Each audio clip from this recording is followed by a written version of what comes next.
Welcome to the Mormon News Roundup. I'm your host, DJs, and that's talent on loan from Kolob. And today we're tackling a significant and serious topic: the top 10 times that the Mormon Church was on the wrong side of history. From the Equal Rights Amendment to the Civil Rights Act, and from Proposition 8 to the rejection of evolution, we'll explore these controversial moments and their lasting impact. These moments have shaped the Church's legacy and continue to influence its standing today. Let's dive right in. Ladies and gentlemen, kicking off the first stop on his world tour, our new president and prophet, Russell M. Nelson!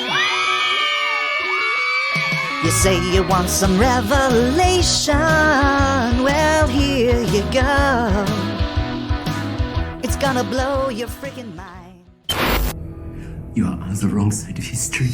In the 1970s and 1980s, the Church of Jesus Christ of Latter-day Saints strongly opposed the Equal Rights Amendment, which aimed to guarantee equal rights for all American citizens regardless of sex. The church mobilized its members to campaign against the amendment, ultimately contributing to its failure. This opposition was a significant moment in the women's rights movement and continues to be a point of contention within and outside the church. Mormons from all over the world convene today for the 151st Semi-Annual Conference of the Church of Jesus Christ of Latter-day Saints. This was day one of the two-day conference where Mormons everywhere are given advice and teachings from church leaders. Lauren C. Dunn, a member of the First Quorum of 70, exhorted the members to have faith. We have been referred to as a believing people.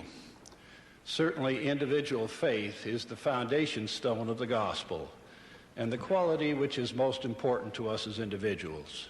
Emphasized also in today's sessions was the importance for families to remain economically stable during these tough times. While outside the conference, a different song was being sung. Hey, hey, hey.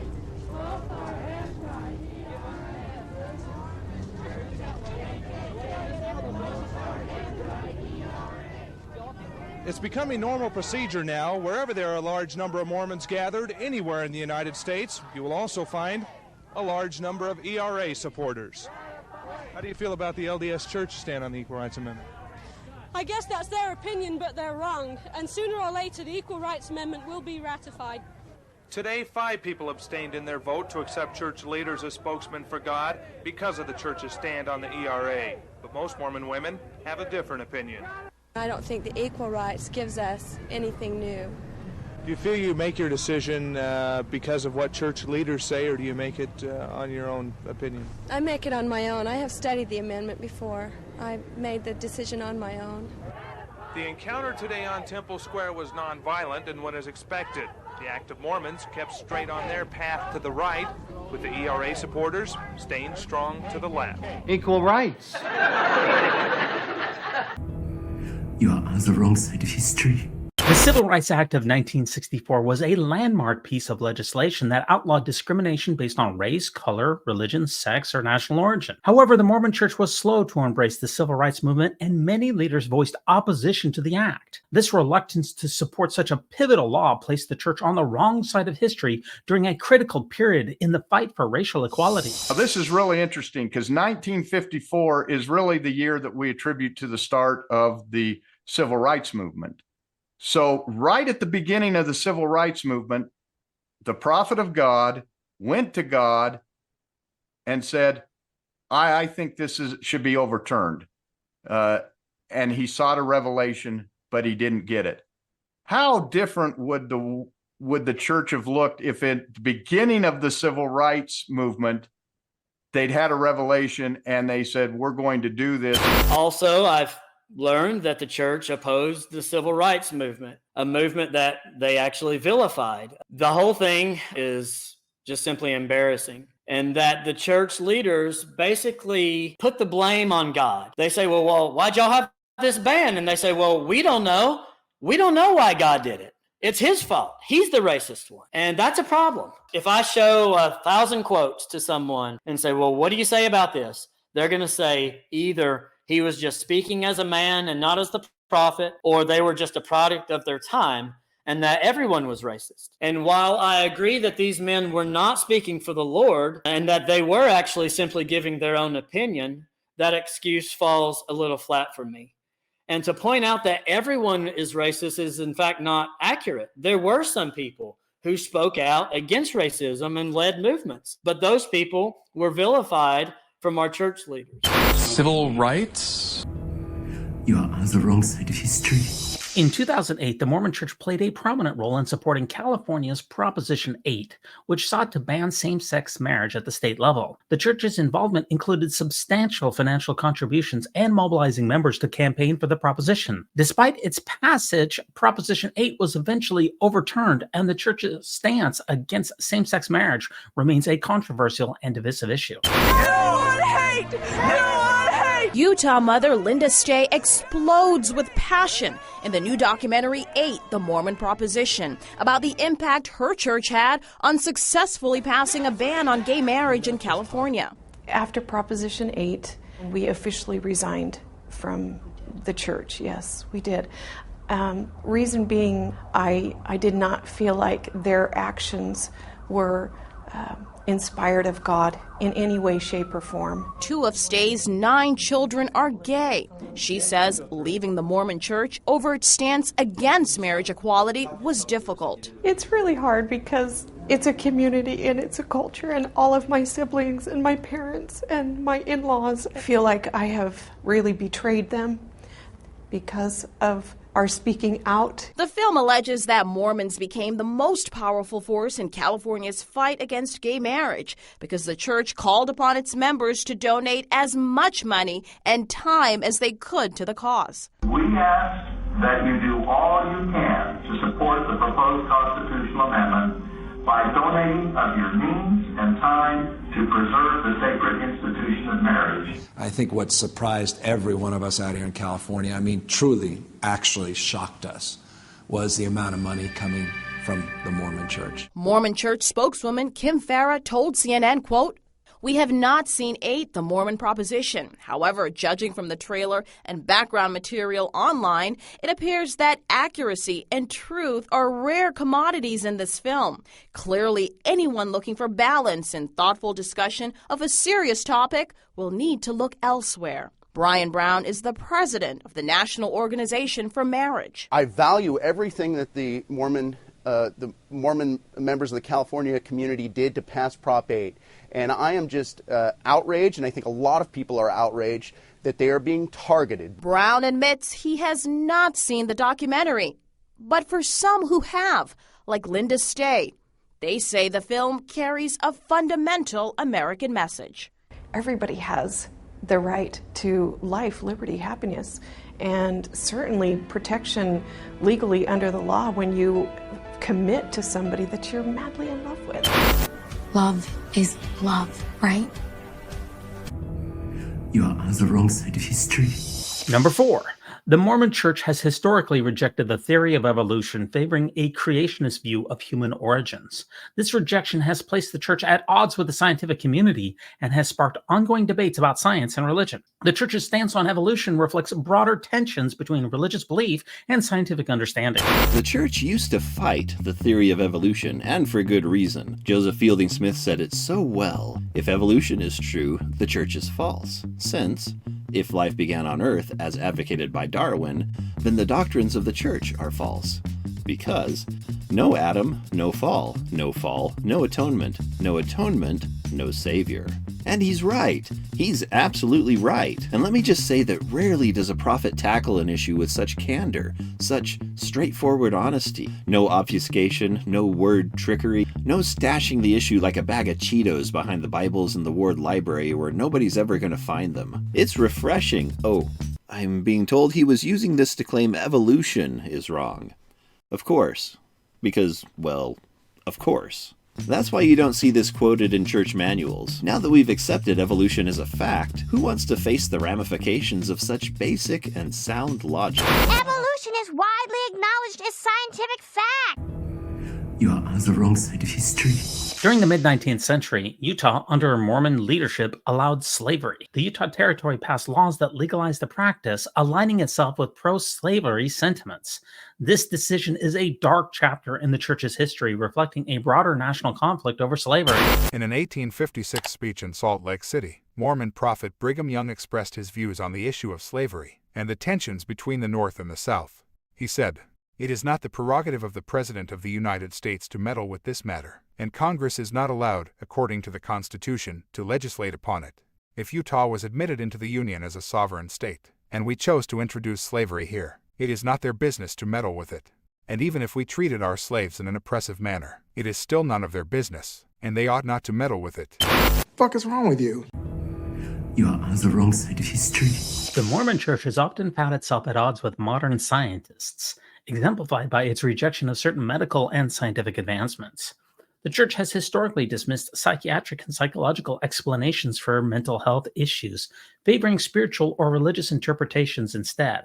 This is especially true of the gay and transgender members of the Church. This resistance to embracing contemporary scientific understanding has contributed to ongoing debates within the Church community about the role of faith versus science in addressing modern challenges. There is no conflict between science and religion.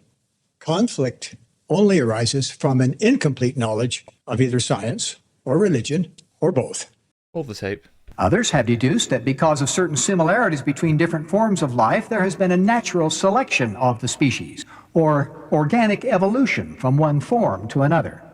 Still others have concluded that man came as a consequence of a Big Bang, which resulted in the creation of our planet and life upon it.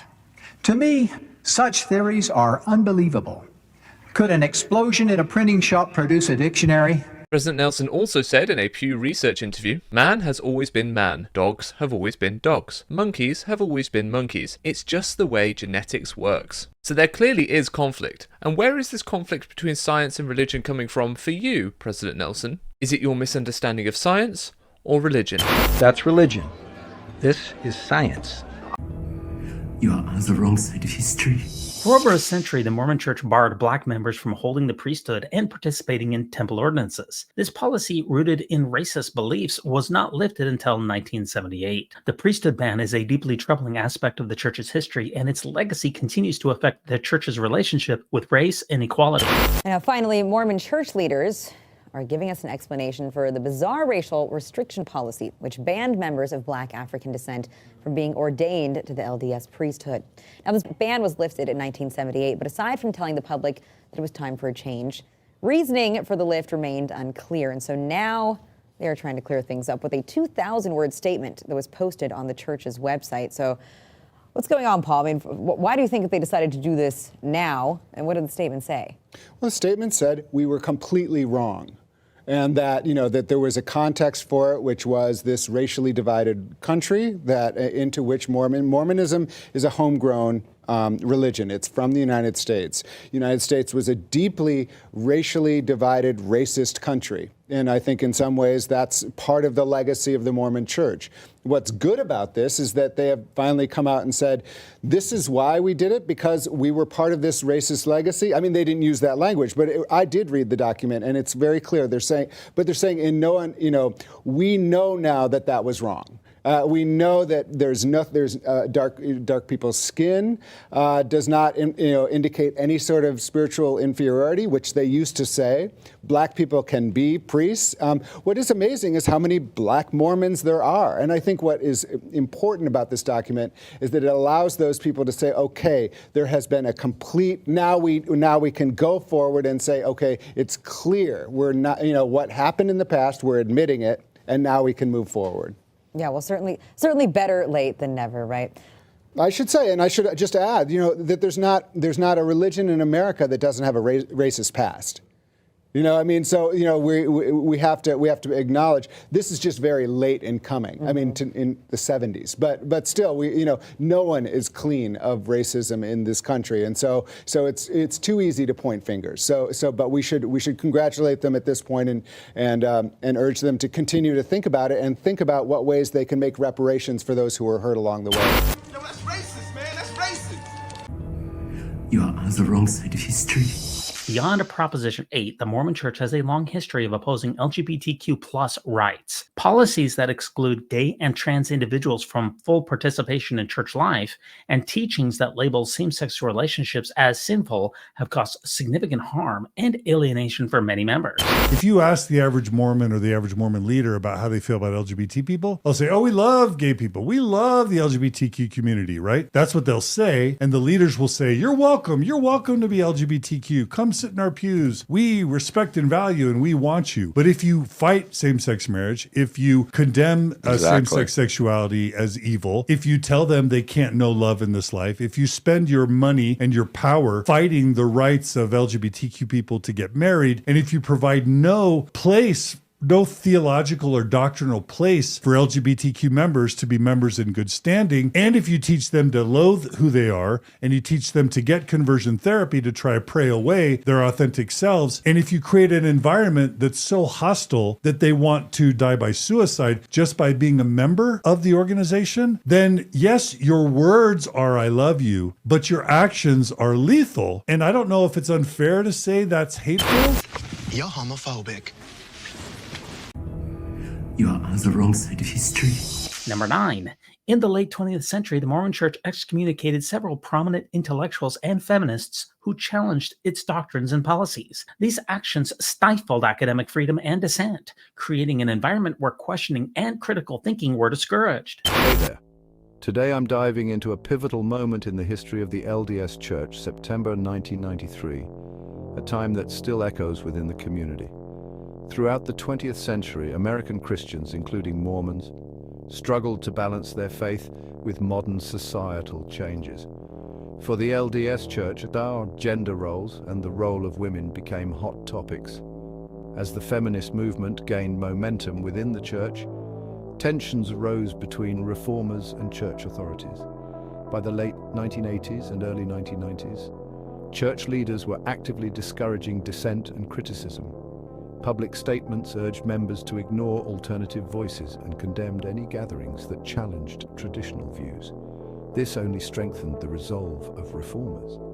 Books and articles questioning gender roles and church authority added fuel to the fire. In a decisive move, the LDS leadership took action against perceived threats to church doctrine. This culminated in September 1993, when 6 prominent intellectuals were disciplined, known as the September 6. These individuals included scholars, feminists, and critics of church leadership. They were either excommunicated or disfellowshipped. The church's actions sparked controversy and drew criticism. Many saw this as an attempt to silence dissent. While the church typically doesn't comment on disciplinary measures, internal voices defended the actions as necessary, albeit unfortunate. The events of September 1993 sent a clear message. There were limits to acceptable dissent within the LDS Church. Following these disciplinary actions, church leaders reinforced their stance on gender roles and family structures. In 1995, the Family: A Proclamation to the World was published, solidifying the church's commitment to traditional gender roles. This positioned the church firmly within the ongoing culture wars. The aftermath of the September 6 varied. Some individuals eventually returned to the church, while others remained estranged. The event had a chilling effect on the feminist movement within Mormonism. Many questioned their place within the faith. However, the rise of the internet and digital communication revived these debates.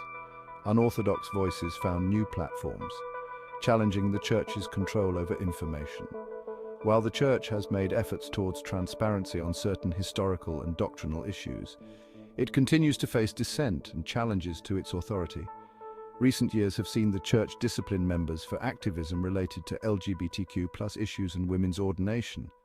This ongoing tension highlights the struggle between doctrinal conformity and evolving social landscapes. The legacy of the September 6 serves as a reminder of the complex relationship between intellectual freedom, dissent, and authority within the LDS Church. Excommunicated! You are on the wrong side of history. And last on our list, despite some progress, the Mormon Church continues to grapple with gender equality. Women are still excluded from the priesthood, and leadership roles for women are limited. This ongoing inequality reflects broader issues within the church and society regarding the role and status of women. Once you're in the church, it's not even that you're giving the power to someone, it's that it's being taken from you. And I think that is part of what is so difficult as far as existing as a woman within the church. And as far as that unraveling goes, is it's always been there, like it's always an inherent part of every human being. But it almost never even felt like it was. And so I think that for so many people that are choosing to remain in the church, it's not even an active choice of like, I agree that this man has more authority over me. It's that I never had this and it has been taken from me. And not only is it taken from you as a little girl, but then you go through the temple and you're veiling your face and you get married and you're having to hearken unto your husband. Like there are so many systemic ways throughout the church from the very, very beginning. These things are just taken over and over and over again. And I think that by the time you're an adult or you've been within the church for so long, like you don't even know where it is, right? You don't even know where your power is anymore. But you can't just say at one point, oh, I want to have my own authority and my own power now, when you've been conditioned like this for a lifetime. That's sexism. There you have it, folks. These 10 instances highlight moments when the Mormon Church found itself on the wrong side of history. While the church has made some strides towards change, these historical decisions continue to shape its legacy and influencing the members. Thank you so much for joining us on this journey through the past. If you feel like you can make a donation to this podcast, please do so over on our Patreon site. And remember to like, comment, and subscribe for more insightful content from the Mormon News Roundup. Always think celestial, and remember, no unhallowed hand can stop this podcast from progressing.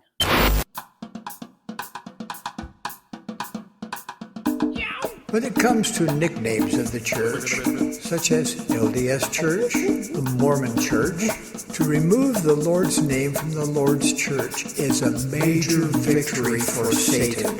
Satan.